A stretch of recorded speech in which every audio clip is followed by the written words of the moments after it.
Laking gulat ko guys nung malaman ko ito. Ito yung katotohanan na ayaw sabihin ni Ilong Ranger Commodore Tariela sa mga Pilipino. Ito yung dahilan kung bakit ang lagi nating nababalitaan ay binomba na naman tayo ng China ng tubig, nilaser na naman tayo, hinabol-habol na naman yung mga mangingisda natin. Hindi nyo ba napapansin? Bakit kaya doon parati? Doon mismo sa banda doon, bakit laging China yung nakakabangga natin? Bakit kaya?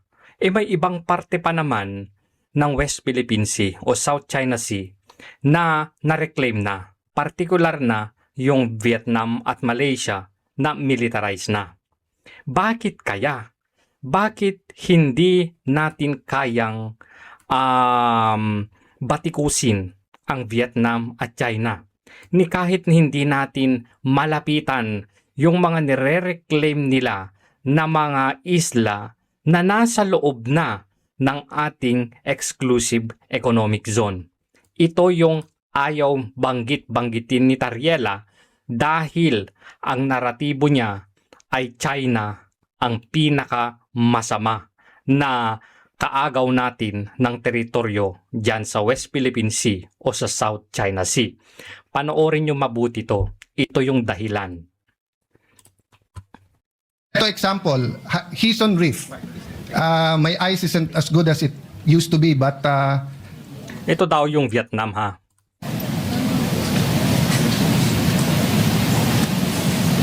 Pakita mo. I read the radar. I see the battle tank. May radar, may battle tank. Go to the next slides para lang makita. O ito pa, Vietnam ulit. Bailang K. Ito, Bailang K. So makikita nyo po dyan, meron pong bunker. Meron pong gun shelter. May gun shelter din. Meron pong open, ayan, may battle tank, may lighthouse, may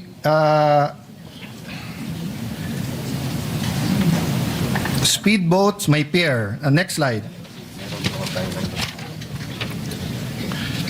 The Sincoe East Reef, if I'm Vietnam ulit. Sincoe is Reef. Oh. pronouncing it right, ha? Meron tong 3-sweep twisted blade turbine for power. May battle tank. May 12.7 mm HMG. Concrete bunkers. At the time I got this and President Duterte allowed me to show it, ongoing pa yung construction nila. Next, Vietnam, Pugad Island. Oh, ito pa, Pugad Island. So ang napapansin natin, militarized na itong mga nire-reclaim ng Vietnam. Sa Pugad Island, may battle tank, may anti-aircraft artillery. So let me ask May anti-aircraft artillery na din. So heavily militarized. Meron na silang depensa. May depensa kung sino man ang lalapit doon. Ganun ba yun? O sige nga. the DND representative, through of course yung gentleman, ang mga airplano ba natin, helicopters or Coast Guard, dumidikit sa mga island ng occupied ng Vietnam? Napakagandang tanong, di ba? Yung dumidikit sa island ng Hindi, tayo dumidikit. Hindi daw tayo dumidikit. Yes. Hindi tayo dumidikit. Bakit kaya? Di ba nakakatakot? Oh, tuloy. And that is why walang water cannon. That is why hindi natin napapanood sa balita yung "you are in Vietnamese territory, move out." Because iniiwasan natin yung sa Malaysia at Vietnam. Correct. Walang nakakalapit doon. Sa kabila ng nasa loob na ng ECC natin, heavily militarized, bakit walang umaalma na mga kakamping sa part na yan? Bakit walang Tariela na nagkokondena sa mga tumatayo na yan? Bakit walang Tariela na nagsasabi ng katotohanan na hindi natin malapitan yung mga sinasabing atin? Bakit ayaw nyo sabihin yan? Sa tutuusin, mas mabigat pa yan ginagawa nila kesa sa China. Mas mabigat pa yan kasi pag lumapit ka dyan, pasasabugin ka. Pag lumapit eroplano mo dyan, may anti-aircraft sila. May mga speedboat din sila.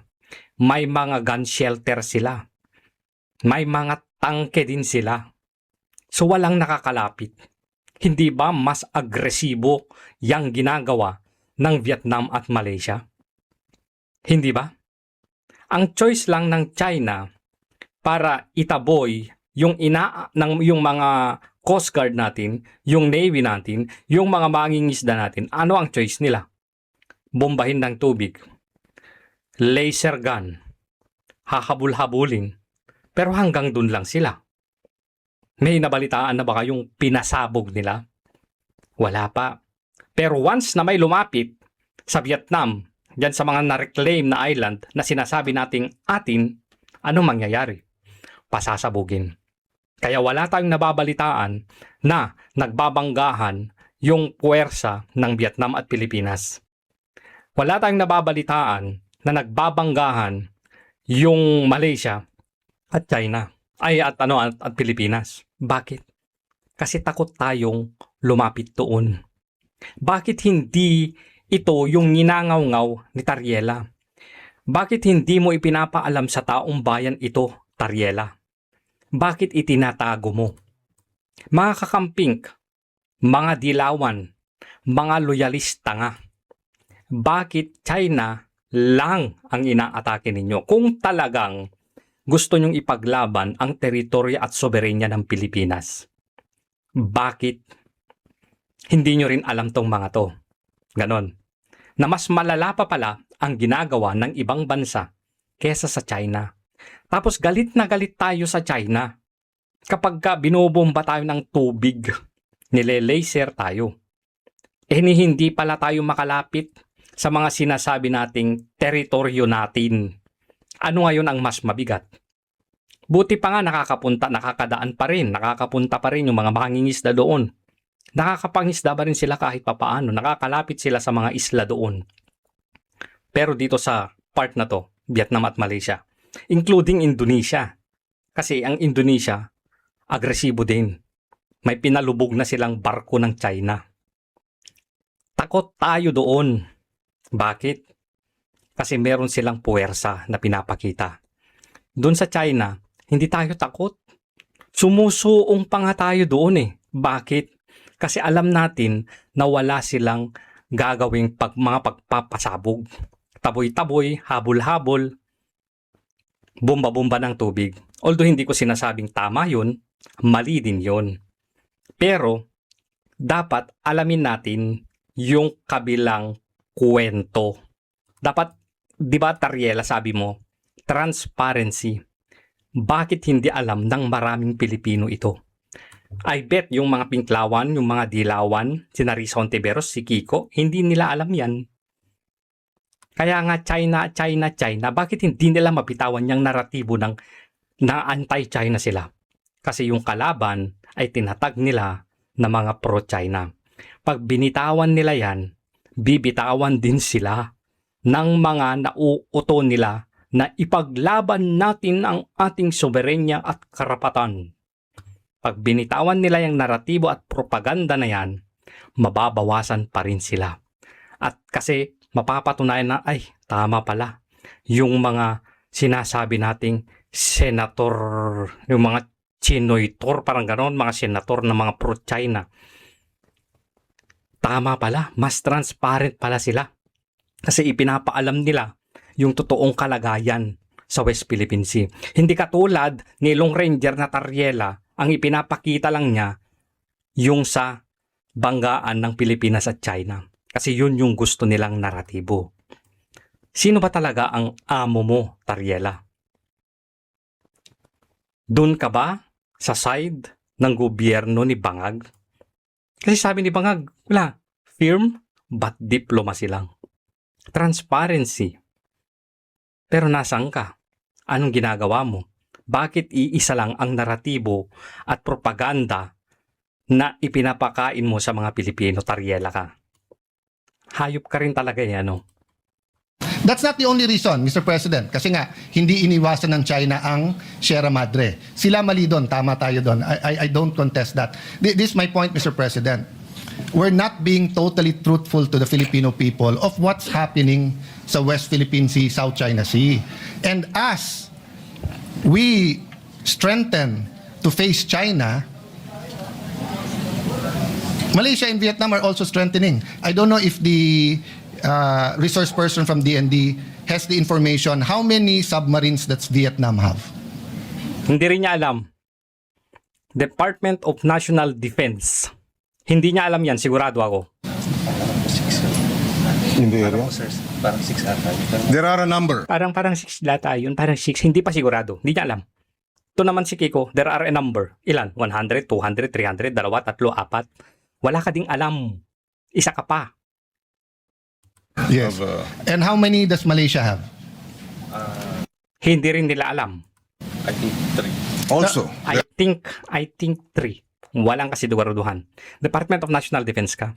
Dapat alam mo kung ilan yung mga barko na lulusob sa Pilipinas. Ilan yung dedepensahan mo. Ilang submarine, ilang eroplano ang meron para makapaghanda ka. Pero yung hindi mo alam, hindi ka sigurado. Wow ha? Wow. I'm sorry, sir. I know you don't have it offhand, but enough to say na marami. How many Philippines has? Except, hindi kasama yung kay Chabit na submarine na ginagamit Wala. Nga.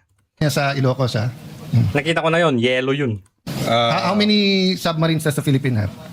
according to the DND, we have no submarines, Okay. Mr. President. So, in long story short, we don't really have a strategy except the transparency strategy against China, but more so, we don't have that concrete strategy against Vietnam and Malaysia. Although we're friendly, Vietnam and Malaysia, as seen in all of this, have a strategy against the Philippines. In this last one, tignan mo po yung Quay. Tignan nyo po yung landingan nila, no? Gagi, oh. Talagang reclaimed na. Military base na. So wala kang strategy.